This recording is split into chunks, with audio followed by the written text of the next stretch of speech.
Hey everybody, welcome back to RPG Imagining. So recently I have really gotten back into Cyberpunk. And this video is probably going to seem odd and unbelievable to some of you because it is a complete coincidence, I swear, that the Cyberpunk Edge Runners anime has just come out on Netflix and I had just gotten back into Cyberpunk weeks before. And so the story behind that is that this is the Home of the Brave supplement, the source book for America in the Dark Future, and this is for second edition for Cyberpunk 2020. And I had seen an auction for this on the eBays, and I've been doing a lot of research recently into classic RPG supplements. And Home of the Brave was on the list for a lot of people. And so my prior connection to Cyberpunk has not been very strong, but I'm a huge science fiction fan, and Neuromancer is in my top 5 science fiction novels of all time. It's not like I'm opposed to the genre, but I didn't really find cause to get into the RPG for whatever reason. Okay. But I started reading through Home of the Brave, and I'm like, wow, the writing on this is actually really good. And this is really interesting. And oh, dang, like 25% of this dystopian future has basically come true, you know?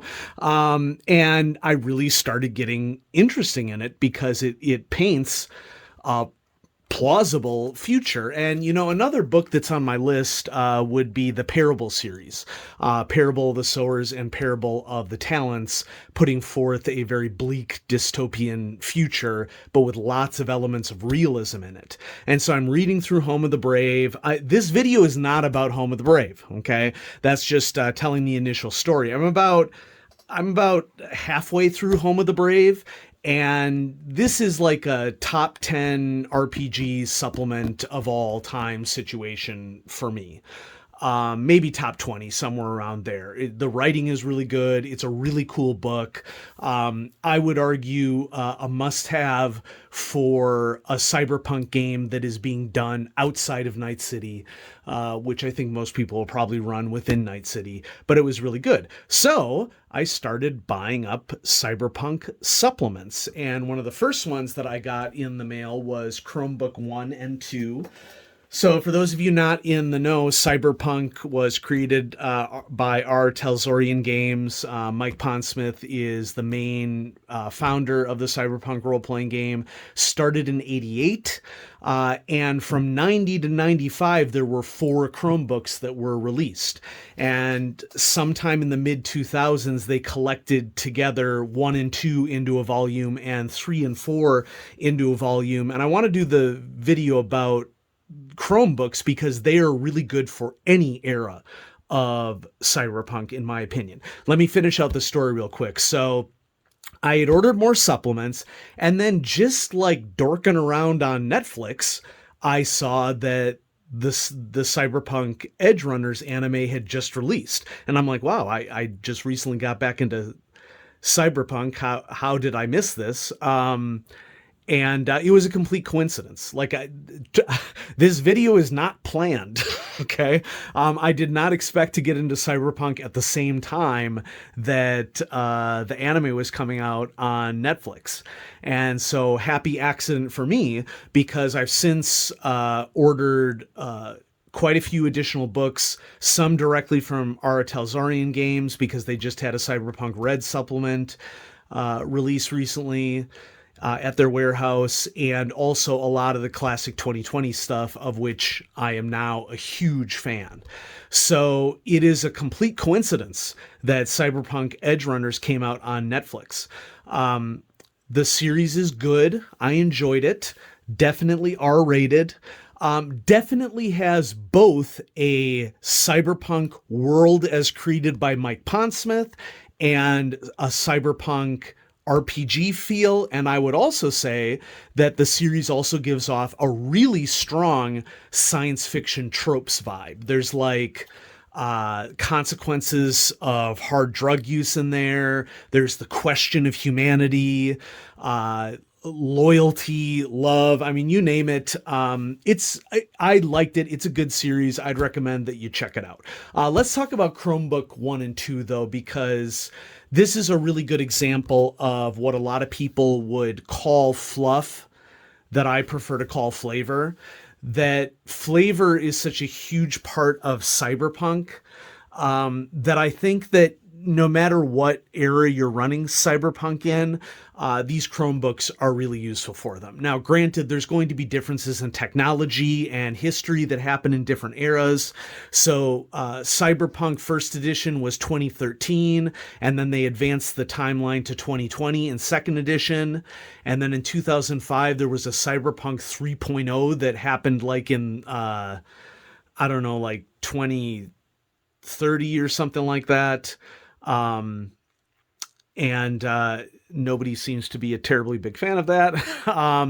And then Cyberpunk Red takes place in 2045. Now, many of you in the audience are probably aware of Cyberpunk 2077, which takes place after the events of all the role-playing games, but Cyberpunk 2077 was based off of the work of Mike Pondsmith's universe for the Cyberpunk TTRPG.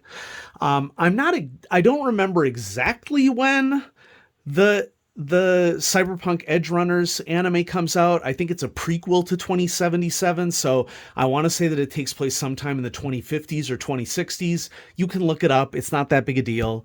But regardless, these Chromebooks are really cool mishmashes of stuff that you can slot into your Cyberpunk game. Yes, mechanically, but I just think that the flavor on it is super cool.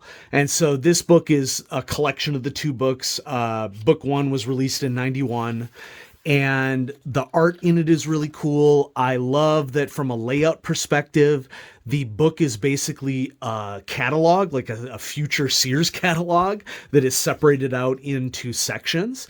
And so you're actually reading advertisements for these products, and near the end of the advertisement there will be like in-game text as to like how this applies in-game, and it all translates, in my opinion, really well to any of the settings.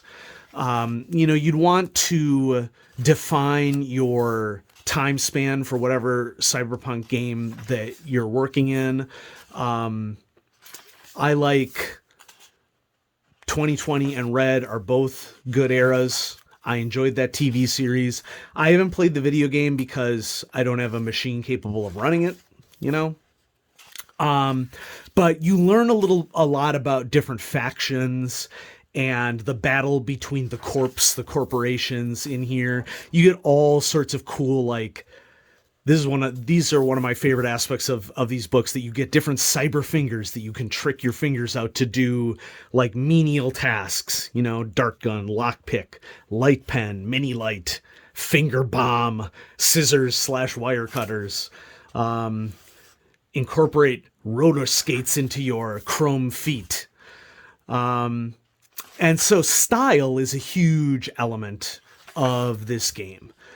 And so, yeah, I've just really enjoyed reading through Chromebook, I should say, 1 and 2. I have the combination of Chromebook 3 and 4 as well. I just haven't gotten a chance to dive into that because I have a rather hefty reading list, diving back into RPGs of the past. And so pretty soon here, we're going to get to book 2. Where does book 2 start here? Pretty soon after this. I think we're in book 2 now. We're pretty close. Let's check it out. We're getting there. This might be the end of book 1, actually, with the apartments and everything. There we go. Chromebook 2. Really evocative art piece that was on the front cover. Style is a big deal. And you get plenty of style. These are good examples of books that would be really good to get PDFs of as well. I do not have the PDFs of them, but if I were running a game, I would definitely get a PDF of one of these sets of Chromebooks, because there's just a lot of not only style and mechanics in here, but I would also just I would say that teaching people the world of Cyberpunk, the images in these Chromebooks are really useful for that as well, to sort of give people a headspace. Not everybody has read Neuromancer. I recommend that you read Neuromancer by William Gibson. It knocked me on my butt when I read it. And it's probably, I think I listed as like my number 3 or my number 2, one of those science fiction books of all time. Highly recommend the Parable series by Octavia Butler as well. Very good. And so this is just, it's like reading a really cool encyclopedia with a bunch of cyborg stuff in it. And so here we're getting into full cybernetic conversions for people who are really risking their humanity. That's another thing that I like about Cyberpunk. Cyberpunk has the humanity mechanic where the more you replace your body or brain with computer or mechanical components, the greater risk it is to your humanity and you developing cyberpsychosis, at which case, just like when Call of Cthulhu, when you go insane and you have to surrender your character to the Keeper, in Cyberpunk, if you get cyberpsychosis, you're done. And Cyberpunk Edgerunners, cyberpsychosis is a huge theme of the series. And so, yeah, it's a cool set of books, and they're available for really reasonable prices via DriveThruRPG, via POD, or also directly from our Talzorian Games Incorporated. And our Talzorian sells at the same price that DriveThru does. So if you want to save time on printing and then shipping, you can just order directly from our Talzorian, and they'll send you these old books without you having to wait for POD. And so definitely some cool stuff to check out. And so just wanted to update everybody since I hadn't posted a video in a while.